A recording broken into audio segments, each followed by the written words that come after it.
I had known love would push me to this, I would have walked away the moment I saw the signs.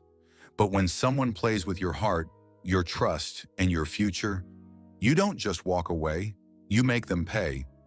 My name is Kira, and this is how I turned betrayal into the sweetest revenge. I met Marcus at a housewarming party 3 years ago. He wasn't the type I usually went for. Too smooth, too charming, the kind of man who could talk his way out of anything. But that night, he looked at me like I was the only woman in the room, and I fell for it. The first year was bliss.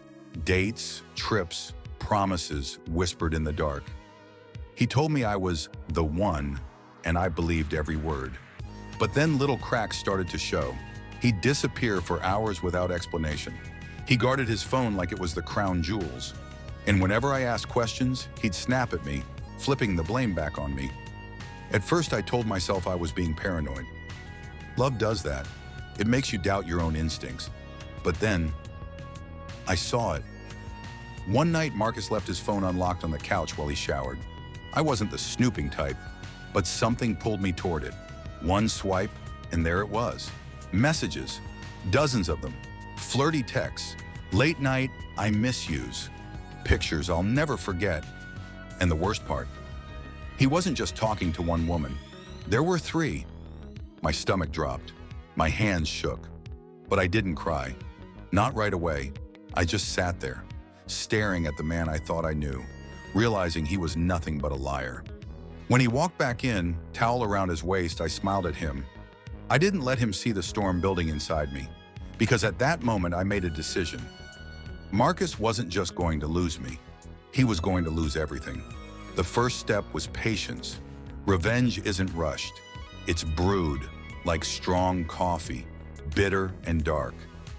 I played the role of the perfect girlfriend, sweet, supportive, never questioning, all while I quietly gathered everything I needed. Copies of his financial records, screenshots of his texts, names of the women he thought he was juggling so smoothly. Then I went further. I tracked his side hustles, little cash deals he thought nobody knew about. I knew who he met, when, and where. I made sure to take pictures and timestamps. Evidence.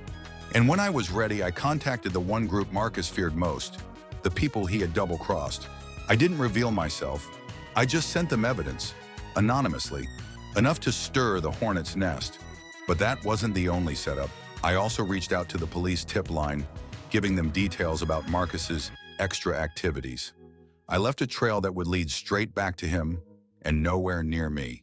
The night it all exploded, I staged the perfect scene. I told Marcus I had planned a special dinner for us. I cooked his favorite meal, poured his favorite drink, lit candles. I wanted him comfortable. I wanted him off guard. While he was eating, I sent out the final messages from his phone, arranging a meeting with his angry business associates and another that hinted at a cash drop. I knew the police were watching, waiting for that slip.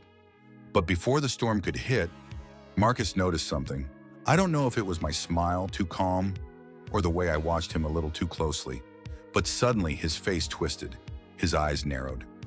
"You did this, didn't you?" he hissed. I tried to play innocent, but he wasn't buying it. He lunged across the table, grabbing me by the arm. My heart pounded, but I forced myself not to scream. He dragged me into the living room, grabbed an old extension cord from the drawer and tied my wrist to a chair. "You think you're smart, Kira?" he growled. "You think you can ruin me?"